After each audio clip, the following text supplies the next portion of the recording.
Pronto. Hoje nós vamos falar sobre um assunto que eu acho que é o centro de todo o Evangelho. É o centro do Evangelho. Esse assunto permeia toda a palavra de Deus, desde Gênesis até o Apocalipse. Como a gente está estudando Apocalipse, a gente vai partir desse livro de Apocalipse, mas vamos fazer como a gente sempre faz, estudar outros textos que possam dar para a gente uma noção melhorada do que significa as boas novas do Evangelho, o que é o Evangelho em sua essência. Eu costumo contar essa experiência quando eu vou pregar nas igrejas, falando sobre o poder do Evangelho, que está escrito lá na carta aos Romanos, Paulo dizendo assim: eu não me envergonho do Evangelho, porque é o poder de Deus para a salvação de todo aquele que crê. Quando a gente lê esse texto, a gente não se apercebe, né? Mas o poder de Deus envolve tudo, o seu poder da criação do universo, o seu poder que doa vida para o ser humano respirar, o seu poder que sustenta os planetas no ar, o seu poder que criou todos os seres vivos, o seu poder que criou estrelas que são maiores, alguns milhares de vezes maiores do que o Sol. Então, se a gente mergulhar no universo adentro, a gente vai ver um Deus poderoso, com um poder incomensurável, e quando você pensa assim, o poder de Deus para a salvação de todo aquele que crê, a gente não deveria temer, né? Não deveria temer. Tem um outro texto na Bíblia que diz assim, que o amor lança fora o medo.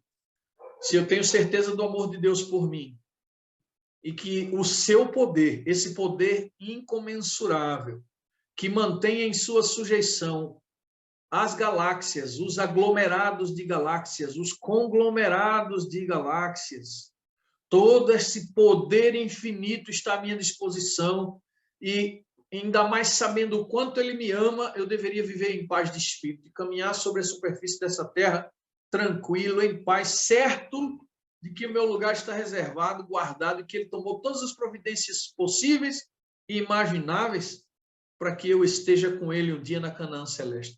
Eu preciso me apoderar dessa fé, eu preciso me apoderar dessa certeza, para que a gente ande de cabeça erguida, para que a gente tenha paz de espírito, paz de espírito.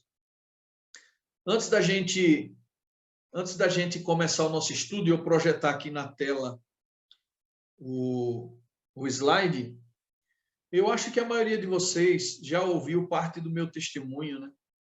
Quando eu estava lá no hospital e tinha quase certeza que iria morrer, estava só esperando o meu momento. Eu estava constantemente ali no hospital numa batalha espiritual, né? Uma batalha. E quando a gente fala em batalha, a gente só pensa na batalha da gente contra o mal, né? Não, mas às vezes a gente batalha com Deus também, assim como Jacó batalhou com o próprio Deus ali no Vale de Jaboque. Eu estava numa batalha com Deus. E a minha batalha era para que ele me desse essa paz de espírito, para que ele me desse essa segurança da salvação, essa certeza. Eu não queria morrer, porque eu estava achando que eu ia morrer. Eu não queria morrer sem a certeza da salvação. Só que eu tinha um problema que precisava ser resolvido. Eu já vinha vivendo há vários meses da minha vida, anos, melhor dizendo, com uma tristeza profunda, uma crise de ansiedade que me atacava várias vezes durante a semana. Eu perdia o meu sono, perdia a minha tranquilidade, a minha paz ia embora. E eu comecei, gente, no pior momento da minha vida, a pedir a Deus que me tirasse a vida. E eu já fiz tantas orações pedindo a Deus para Deus me levar. No auge, pensei mesmo naquelas besteiras maiores que vocês já sabem, né? Por que continuar vivendo? Para que continuar vivendo? Pensava num jeito de tirar minha própria vida sem pecar contra Deus, porque eu queria morrer, mas eu não queria me perder. Então pensava, essas loucuras estavam na minha mente. Eu não queria mais a vida. Só que a vida não se tratava apenas de mim, né? Eu tinha minha esposa em casa me esperando, tinha os meus filhos. Então Deus precisava me fazer amar novamente a vida. Até que eu passei por uma experiência que alguns de vocês já sabem, né? Eu sempre digo, não foi um sonho, também não foi uma visão. E se você me perguntar, eu não sei dizer o que foi. Eu sei que depois que eu cheguei em casa, que eu tive alta, começaram a vir à minha mente algumas lembranças, como se eu tivesse passado por esse processo quando eu estava no hospital. Até hoje eu não sei dizer o que foi. Mas eu comecei a ver algumas cenas, né? Por exemplo, as pessoas dizem, né, que quando as pessoas estão passando por aquele momento de quase morte, tem visões, né? Há muita loucura por trás dessas coisas aí, mas eu não passei por esse processo de quase morte, não. Eu não cheguei a esse ponto, né, de estar inconsciente e depois voltar à consciência. Mas em algum momento ali naquele hospital, na minha consciência, eu passei por um processo. Eu vi ali no quarto, comecei a ver essas imagens. No quarto do hospital, Jesus em pé ao meu lado, do lado da minha cama, na minha cabeceira direita. Ele estava aqui em pé e ao redor, no quarto, encostado nas paredes, estavam alguns anjos. E eu ouvia claramente os anjos dizerem assim: Senhor, nós já podemos ajudá-lo, já podemos ajudá-lo. Porque eu cheguei no hospital realmente num desespero só, né? Procurando ar para respirar. As pessoas me perguntavam o que eu estava sentindo e eu dizia: eu só quero respirar. Os anjos estavam querendo me salvar ali, me ajudar. Mas aí, quando os anjos perguntaram isso, eu ouvi claramente também a voz de Jesus dizer assim: ninguém toca nele. É preciso saber o quanto ele quer viver. Eu estou iniciando o estudo de hoje, contando essa história para vocês, porque hoje o Senhor Jesus está interessado em saber o quanto cada um de nós queremos viver. No discurso de Josué, antes da entrada do povo de Israel em Canaã, ele deixou bem claro para o povo de Israel: escolham hoje a quem servir, a Deus ou a Baal. Vocês têm que decidir hoje entre a vida e a morte. Eu digo uma coisa para vocês: escolham a vida, viu? Bem melhor escolher a vida. Que coisa, né? Se alguém chegar para você e disser escolha entre a vida e a morte, é claro, a gente pensa logo, ninguém vai escolher a morte. Mas por inconsciência e por muitas vezes amarmos tanto a este mundo, acabamos escolhendo o mundo em detrimento da nossa relação conosco. E hoje eu quero que a gente estude a Bíblia, a começar por Apocalipse, pensando nessa salvação, nas boas novas do Evangelho. É Deus restaurando a vida do planeta, dando para a gente vida novamente. Nossas vidas estavam destruídas, nós estávamos perdidos, andávamos desgarrados, como ovelhas sem pastor, e aí vem o Senhor Jesus, o pastor, o supremo pastor, e dá a vida para recuperar tudo, restaurar tudo. Então, com esse pensamento, com a ideia de mostrar hoje para o Senhor Jesus o quanto nós amamos a vida e o quanto nós desejamos viver eternamente, não somente com Ele, mas com todos os nossos queridos, vamos ao estudo da sua palavra. Feche os seus olhos aí bem rapidinho. Eu gostaria de falar mais uma vez com Deus e convido você para isso. Maravilhoso Deus e poderoso Pai, obrigado por estarmos em Tua presença. Tua palavra será aberta agora. Nós te pedimos sabedoria, para absorvermos o que o Senhor está a nos dizer e que possamos nessa tarde sermos alimentados. Que o Teu Espírito trabalhe em nossa mente. Nós oramos em nome de Jesus. Amém. Muito bem, queridos, já está aí na tela. Se alguém não estiver vendo, avisa aí, tá? Mas já está projetado para você aí o nosso estudo de hoje, as boas novas do Apocalipse. As boas novas do Apocalipse é nada mais, nada menos, como eu falei para vocês, as boas novas do Evangelho. O Apocalipse é a apresentação da conclusão do Evangelho. Como é que o Evangelho se procede? Como é que ele termina? Como é que ele acaba? A ideia de Apocalipse é mostrar para você, realmente, que o crime não compensa e, principalmente, que o Senhor Jesus tomou todas as providências para que a nossa vida, até mesmo o nosso planeta, fossem resgatados, transformados para a sua honra e para a sua glória. Você já ouviu falar do Evangelho do Apocalipse? O Evangelho, na realidade, significa boas novas. E o livro do Apocalipse revela a beleza do amor de Deus. Os 3 primeiros capítulos da Bíblia, Gênesis 1 a 3, nos relatam como o pecado entrou no mundo. Olha que interessante. E os 3 últimos capítulos, de Apocalipse 20 a 22, nos mostram como o pecado será exterminado. Então, Semei, oi. Não tá tendo nada na tela, não está dando para ver nada. O pessoal está falando aí. Ah, é? É, não está aparecendo na tela, não. Tá, perdão. Então foi eu que errei aqui. Eu achava que estava com a tela compartilhada, mas não estava. Agora sim. Agora vocês vão ver. Ok? Beleza. Pronto. Então vamos lá. Os 3 primeiros capítulos da Bíblia de Gênesis relatam como o pecado entrou no mundo, e os 3 últimos capítulos de Apocalipse relatam, nos mostram como o pecado será exterminado.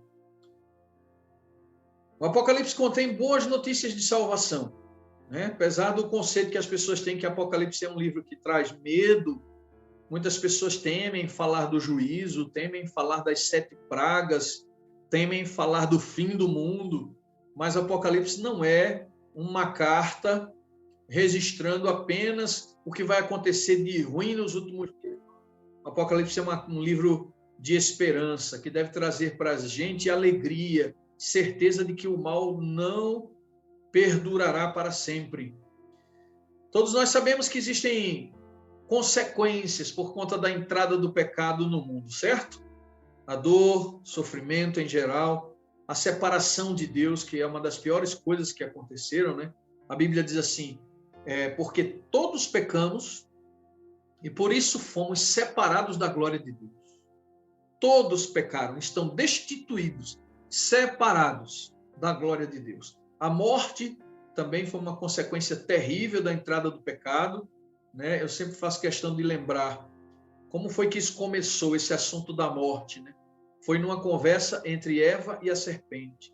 Eva disse, olha, se a gente comer desse fruto, a gente vai morrer. Foi assim que Deus disse. A serpente então disse, certamente não morrerás.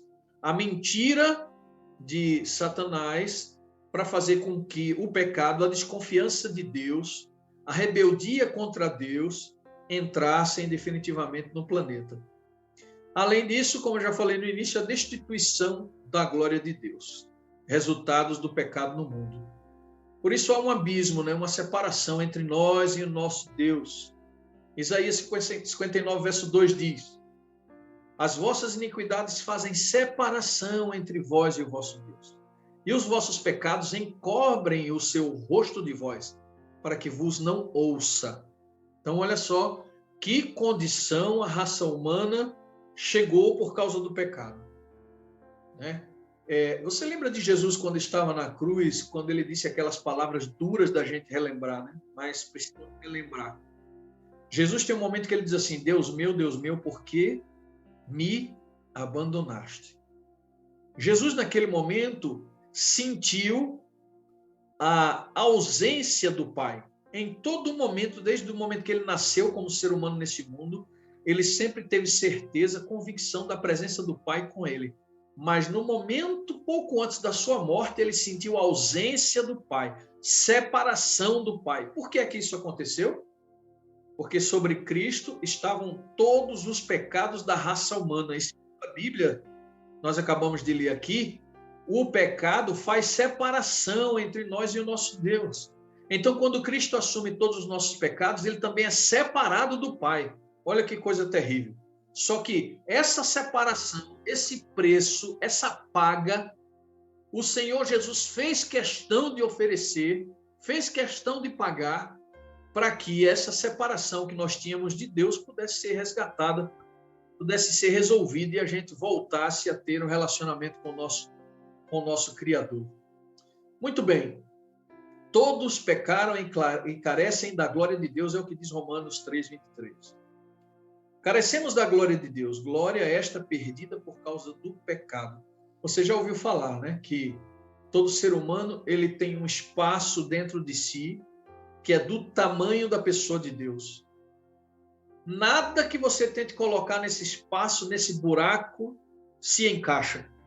Apenas quando o ser humano recebe a Cristo como seu Salvador, esse espaço é preenchido.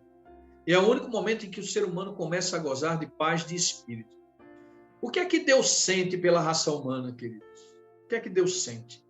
João 3, verso 16. Você não precisa nem olhar na tela, né? Para recitar esse texto. Porque Deus amou o mundo de tal maneira que deu o seu Filho unigênito para que todo aquele que nele crê não pereça, mas tenha a vida eterna. Qual é a relação de Deus com o povo? Com o mundo? Com os seres criados? Uma relação de quê? De amor. Muito bem. Uma relação de amor. Apocalipse 2, verso 10 diz: não temas as coisas que tens de sofrer. Eis que o diabo está para lançar em prisão alguns de vós, para ser dispostos à prova, e tereis tribulação de 10 dias. Ser fiel até a morte, e dar-te-ei a coroa da vida. Já tem gente por aí dizendo assim, que a essa igreja que João escreveu, né, porque essa é uma das cartas escritas a uma das igrejas de Apocalipse, algumas dessas igrejas que passaram por 10 dias de perseguição já estão ficando para trás, né? Porque o povo de Deus, mais à frente, quando as profecias começaram a se cumprir, começaram a ser perseguidos e mortos num período de 1260 anos. Era geração após geração, o povo nascia, crescia, era perseguido, morto, 1260 anos. O que a igreja entende, a Bíblia explica como sendo a idade das trevas, escuridão completa, perseguição contra o povo de Deus, muito mais do que 10 dias de sofrimento. Eu quero perguntar aqui para vocês, pedir para vocês levantarem a mão aí, começarem a contar a história de sofrimento da vida de vocês. A gente tem muita coisa para agradecer a Deus, muitas bênçãos, isso é verdade, mas agora eu quero ouvir apenas, se eu perguntasse assim, quem já sofreu muito na vida? Conta aí. Ah, meu amigo, minha amiga. Nós iríamos passar aqui a tarde inteira, iríamos entrar pela noite para ouvir a história de sofrimento de cada um. Né? Eu, minha família, meus filhos, minha esposa, meus irmãos que aqui estão, todos os meus parentes, eu conheço a cada um deles, cada um uma história de profundo sofrimento. Não é qualquer sofrimento, é profundo. Mas ainda bem que o Senhor Jesus, em sua palavra, disse, não temas as coisas que tens de sofrer. O inimigo vai sim perseguir, vai provar a gente, mas precisamos ser fiéis até a morte, pois está garantido através da pessoa de Jesus a nossa coroa, a coroa da vida. Essas são as boas novas do Evangelho. É Jesus dizendo, no mundo tereis aflições, mas tem de bom ânimo, que eu venci o mundo. Muito bem. Desde quando existe esse plano de salvação, queridos? Quando foi que Deus começou com essa história de salvar a humanidade perdida? Apocalipse 13, verso 8 responde. Olha o que está escrito. Adorá-la-ão todos os que habitam sobre a terra, aqueles cujos nomes não foram escritos no livro da vida do Cordeiro, que foi morto. Olha a resposta agora. Desde quando? Desde a fundação do mundo. Então, olha só, Deus que é presciente, Deus que tem conhecimento de todas as coisas, de tudo que aconteceu no passado e tudo que virá a acontecer no futuro, Deus que tem todo o poder para examinar o coração do homem, saber aonde o homem vai caminhar, que passos ele vai dar, esse Deus que tem controle do tempo em suas mãos, passado e do futuro, ele estabeleceu o plano da redenção antes mesmo da fundação do mundo, tá certo? Então, Deus já sabia que seu filho Jesus precisaria vir a este mundo morrer para salvar a raça humana. 1 Pedro 1, 18 a 20. Está escrito assim: sabendo que não foi mediante coisas corruptíveis, como prata ou ouro, que fostes resgatados do vosso fútil procedimento que vossos pais vos legaram, mas pelo precioso sangue, como de cordeiro sem defeito e sem mácula, o sangue de Cristo, conhecido com efeito antes da fundação do mundo, porém manifestado no fim dos tempos por amor de vós. Pensa comigo agora, viaja agora na tua cabeça junto comigo assim, pensa antes dos anjos serem criados, a gente já falou disso numa das lições anteriores, mas antes dos anjos serem criados, das criaturas existirem, quando existia apenas um ser incriado, uma composição de 3 pessoas distintas, que formavam uma única divindade, uma divindade que era incriada, que jamais teve início, que não dá para a gente entender, como eu já falei nas outras lições, a gente não compreende alguma coisa que não começou, mas lá atrás, antes de todas as coisas virem a ser, Jesus já era, Deus o Pai já era, o Espírito Santo já existia. Antes mesmo do mundo ser criado, a Bíblia diz que o Espírito de Deus pairava sobre as águas. Então, ali, antes de todas as coisas virem à existência, até mesmo a existência do universo, das criaturas criadas, os seres vivos, Deus já decidiu em seu coração. Depois que criarmos os anjos e os homens, eles precisarão ser criados livres. Não poderemos criar robôs. A divindade conversou entre si e tomaram essa decisão. E foi uma decisão plural mesmo. Eles tiveram uma reunião mesmo, até para criar o mundo. Você vai lá em Gênesis e vai ouvir eles falando no plural a respeito de si mesmo. Façamos o homem a nossa imagem e semelhança. Então, Deus, em sua soberania e sabedoria, sabia que Lúcifer iria futuramente desviar-se do caminho. Então, por que ele não retrocedeu da sua ideia de criar? Porque se ele não criasse, ele não seria honesto consigo mesmo. E o Senhor Deus é honesto em toda a sua essência. Ele não poderia deixar de colocar diante dele um plano simplesmente porque as pessoas que viriam a existir depois da criação poderiam usar erroneamente a liberdade que receberam. Deus tinha o propósito de criar a raça humana e os anjos, e ele foi à frente com isso, mesmo sabendo que o resultado final seria a mais terrível dor que um ser humano pode sentir, que é a dor da morte, e a mais terrível dor que um pai amoroso como Deus poderia sentir, que é a dor de ver o seu filho Jesus morrer na cruz do Calvário. Então, estava tudo planejado mesmo antes de todas as coisas, antes da fundação do mundo, antes de tudo vir a existir.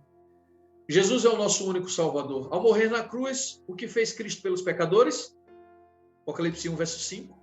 E da parte de Jesus Cristo, a fiel testemunha, o primogênito dos mortos e o soberano dos reis da terra. Quando Jesus entrega a sua vida na cruz, ele está dando aos pecadores a oportunidade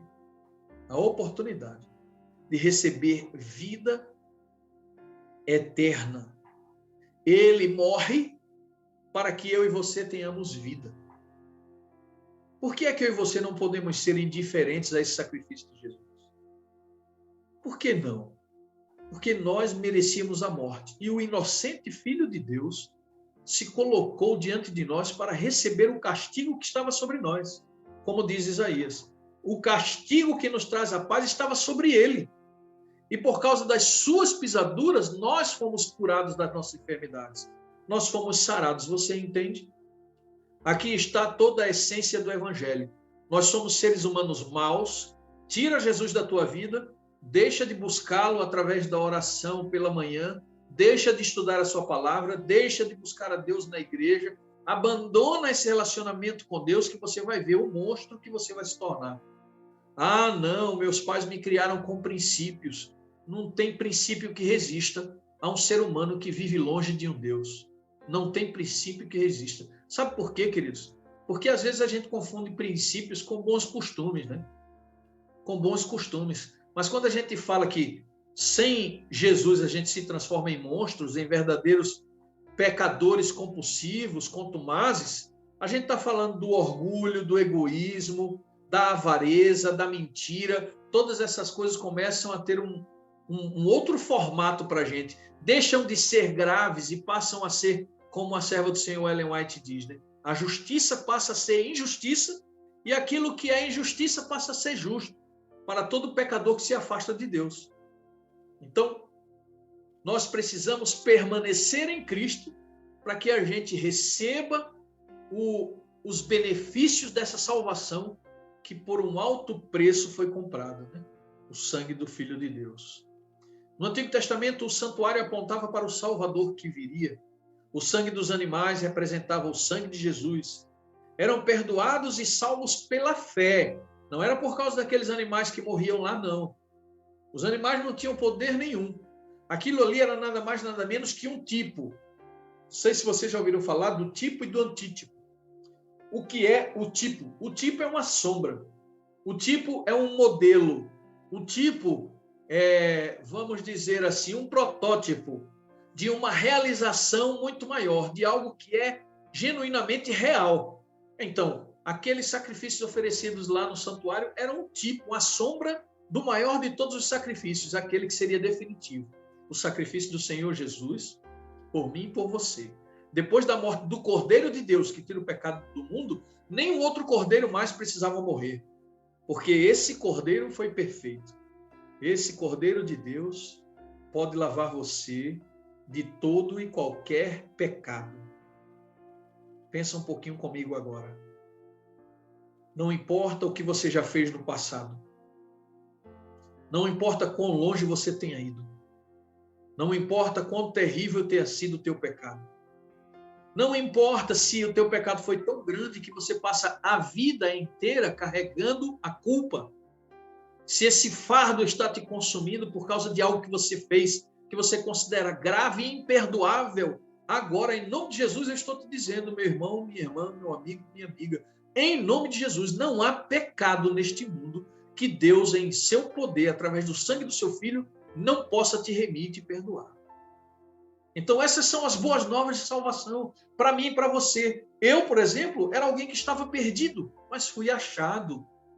O Senhor me encontrou e, através desse sacrifício doloroso, terrível da cruz, Ele me deu a oportunidade de viver nova vida, perdoou os meus pecados, apagou os meus pecados passados, e agora, ainda que Satanás se levante para apontar para mim ou para você a respeito do seu pecado, entenda, há poder no sangue de Jesus para te purificar e te tornar mais alvo do que a neve, mais branco do que a pura lã, e ainda te dá o privilégio de antes, quando você era chamado filho de Satanás, quando éramos chamados filhos de Satanás e filhos da ira, por causa do sacrifício de Jesus, que se tornou maldito, pendurado no madeiro, recebeu toda a nossa sujeira, todo o nosso pecado, nós temos o privilégio de sermos chamados filhos de Deus. Filhos de Deus, herdeiros da promessa. Louvado seja o nome do Senhor. Quantos salvadores existem à disposição do pecador? Tem gente aí que ora para santos, faz promessa para Santo Expedito, que faz promessa para São Pedro, para São João, acende fogueira para São Pedro, para São João, e acreditam que esses homens estão vivos em algum lugar, porque acreditam numa dicotomia que a gente vai estudar futuramente. Uma dicotomia. É o homem, o corpo e a alma, são separados. A Bíblia não fala sobre essa separação. A Bíblia diz que o homem é uma alma na sua essência. Por isso que Deus disse, a alma que pecar, essa morrerá. Aí Satanás veio e disse, a alma não morre. É a mentira que veio do Éden. Mas quantos salvadores existem à disposição do pecador? Será que a gente deve acreditar nesses santos aí? Nessa mentira que Satanás levantou, dizendo que existem pessoas hoje que estão vivas no céu, intercedendo por mim e por você. Algumas pessoas acreditam que a Virgem Maria, mulher de Deus, santa, escolhida por Deus para ser mãe do nosso Salvador, algumas pessoas acreditam que ela está viva, intercedendo por nós, fazendo intercessão, mediação entre nós e Deus, entre nós e o Filho, Jesus. Mas a palavra de Deus diz que só há um mediador entre Deus e os homens, um único Salvador. Ninguém mais pode fazer essa ponte entre mim e o meu Deus, entre você e o seu Deus. Não pode. Está escrito lá em Atos 4, verso 11 e 12, assim, ó. Este Jesus é pedra rejeitada por vós, os construtores, a qual se tornou a pedra angular, e não há salvação em nenhum outro, porque abaixo do céu não existe nenhum nome dado entre os homens, pelo qual importa o quê, queridos? Que sejamos salvos. Tem gente aí que nega a divindade de Jesus, que não acredita que precisa de Jesus para salvação, trair a palavra de Deus. Alguém quiser rasgar a palavra de Deus e dizer, eu não acredito, pode fazê-lo. Mas a palavra de Deus, a autoridade máxima, está nos dizendo, só existe um mediador entre Deus e os homens. O nome dele é Cristo Jesus, o justo. Apocalipse 3, verso 7 diz, ao anjo da igreja em Filadélfia, escreve estas coisas, diz o santo, o verdadeiro, aquele que tem a chave de Davi, que abre e ninguém fechará, e que fecha e ninguém abrirá. Ele somente é possuidor das chaves do céu, por que não dizer da chave da salvação? Porque ninguém vai ao Pai, como ele mesmo disse, senão através de quem? Dele. Ninguém vai ao Pai senão por mim. É por isso que quando a gente ora, a gente tem que terminar a oração dizendo, Senhor Deus, eu estou orando a Ti, Pai, em nome de Jesus, porque se não for em nome de Jesus, nem adianta orar. Você só vai ao Pai, a tua oração só chega lá, se for através da pessoa de Jesus. Muito bem. O que devo fazer para receber essa salvação que foi tão amorosamente concedida a mim e a você? Responderam-lhe, lá em Atos, quando Pedro estava pregando, falando a respeito de Jesus, o seu poder salvador, os homens ficaram questionando o que é que a gente deve fazer para ser salvo então. E aí eles receberam a seguinte resposta, crê no Senhor Jesus e serás salvo, tu e a tua casa. E lá no Pentecostes fizeram a mesma pergunta, e Pedro disse, arrependei-vos e convertei-vos para que sejam cancelados os vossos pecados. Então, arrependimento e confissão de pecados é parte desse processo que nos tira da condição de filhos da ira, filhos do pecado, filhos de Satanás, para a condição maravilhosa, perfeita, de filhos de Deus. Então, crer no Senhor Jesus, na sua morte e na cruz do Calvário, crer que Ele é o Filho de Deus, crer que Ele é Deus, é muito importante, é essencial, é sine qua non. E serás salvo tu e a tua casa. Louvado seja o nome do Senhor. Arrependei-vos, pois, olha Pedro falando aqui, e convertei-vos para serem cancelados os vossos pecados, a fim de que, da presença do Senhor, venham tempos de refrigério pela presença do Senhor. Amém? Amém. Se confessarmos os nossos pecados, Ele é fiel e justo para nos perdoar os pecados e nos purificar de toda a injustiça. Então, por que é que eu tenho que carregar esse fardo comigo? Por quê? Por que carregar esse fardo pelo resto da minha vida? Pelos pecados que eu cometi no passado, pelos erros do passado, pelos erros de ontem. Por que caminhar curvado com esse peso terrível nas costas? Por que continuar infeliz? Se o Senhor Deus proveu através de um plano elaborado com o Filho e com o Espírito Santo, tudo o que era preciso para a nossa salvação, por que andar cabisbaixo? O texto que eu usei no início, que diz, o amor lança fora o medo, o comentário desse texto é lindo demais. No comentário bíblico diz assim que esse medo é porque a pessoa que sente está fazendo a associação do seu sofrimento com o juízo. Eu estou sofrendo porque eu pequei. As coisas ruins que estão acontecendo na minha vida é por causa do pecado. Uma expectativa de juízo faz com que o homem viva com medo, sem paz de espírito. Mas a certeza do amor de Deus por nós deve lançar fora o medo. Ora, Deus me ama. Ele tomou as providências no passado, está tomando agora e continuará tomando daqui para frente. A única coisa que ele pede para mim e para você, meu querido amigo, minha querida amiga, a única coisa que ele pede é que estejamos diante da sua presença constantemente. Não precisa mais nada, não. É acordar o dia e entregar a vida ao Senhor Jesus. E já falar para ele o quanto você desconfia de você mesmo. Acorda pela manhã. Senhor, não sou capaz de viver esse dia para a tua glória, se o Senhor não me conceder a unção do teu Espírito. Vai à palavra de Deus e abre. Não precisa ler cansativamente a Bíblia, não. Lê poucos textos bíblicos ali, mas reflete, medita Se você está fazendo o ano bíblico, vai ler 2, 3 capítulos, diga assim para Deus: Senhor, eu posso passar aqui até no meio de uma genealogia, mas em algum momento, por favor, fala comigo. Em algum verso, Deus vai falar com você. Quando eu estudo a Bíblia, eu tenho uma caneta do meu lado. E eu leio os capítulos da Bíblia esperando o momento que eu sinto que Deus vai falar comigo, está falando. Aí, quando eu sinto que Deus está falando, eu marco ali, escrevo do lado alguma coisa para eu nunca mais esquecer. Naquele dia de leitura, Deus falou comigo e ele disse assim, e assim e assim. Essa relação diária é que vai fazer com que nós nos tornemos cada dia mais semelhantes ao Senhor Jesus. Então, para que eu e você recebamos essa graça da salvação, esse prêmio maravilhoso, nós precisamos simplesmente dizer: sim, Senhor, eu aceito essa salvação. Em outras palavras, te aceito como meu único Salvador. E quando você aceita Jesus como seu Salvador, qual é o próximo passo? Aceitá-lo como seu Senhor. Mas até que você entenda como tornar Jesus Senhor da tua vida, ainda nós vamos estudar muitas coisas que vão nos ajudar a fazer de Jesus o nosso Senhor.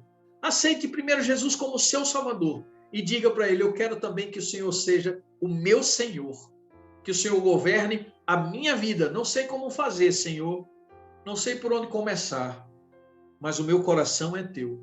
Eu quero fazer uma pergunta para você. Quantos aqui hoje, nesta tarde de sábado, uma tarde simples, tão gostosa, especial, que você separou para ouvir a palavra de Deus, quantos aqui gostariam de dizer: eu quero essa salvação, não quero ficar fora não, preciso dessa salvação, custe o que custar? Levanta a tua mão física ou põe a mãozinha amarelinha aí na tela, faça como você quiser, mas se manifeste de alguma forma e diga: eu quero, porque eu já disse para o Senhor: meu Deus, não abro mão de estar contigo na glória. Eu aceito o sacrifício de Jesus por mim e quero que ele seja o Senhor da minha vida. Louvado seja o nome de Deus, porque eu estou vendo aqui inúmeras mãozinhas levantadas. Glória a Deus. Não é simples. Por que não é simples? Porque é uma declaração muito importante, que envolve vida e morte. E eu termino dizendo para vocês um texto de Romanos que diz: agora já não existe mais nenhuma condenação para aqueles que estão em Cristo Jesus.